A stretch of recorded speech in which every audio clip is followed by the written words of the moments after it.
370च्या बिर्याणीच्या जमान्यात स्वतःला ट्रीट द्या, कारण काही मुलं असे आहेत जे फक्त तुमची किंमत नाही तर फायदा बघतात.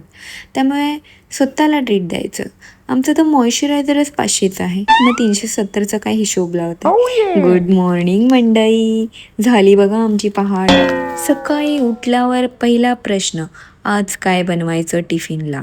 म्हटलं आलूचे पराठे बनवता, असं टेचावंसं वाटतं त्या मेंटॅलिटीच्या मुलांना. सिरियसली म्हटलं आज जरा नवीन काहीतरी एक्सपेरिमेंट करता, सेजवान चटणी टाकून बघता आलू पराठेमध्ये कसं होतं, टेस्ट इन्हॅन्स होते की बकवास, I don't know, just try करायचं आहे.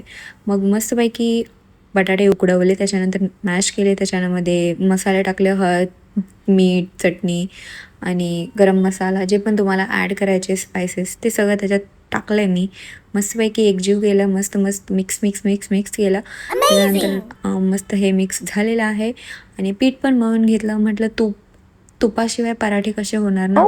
मग फ्रीजमधलं तूप काढलं, ते कडक झालेलं, तर तवा गरम होता, तर तव्यावर एक वाटी ठेवली, त्याच्यात ते तूप काढलं. तव्याच्या हीटमुळे ते तूप मस्तपैकी वाटीतलं विरघळलं.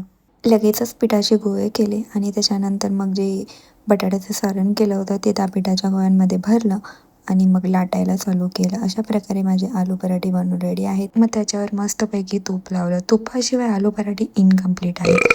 आजसाठी एवढंच. Thanks for watching. बाय.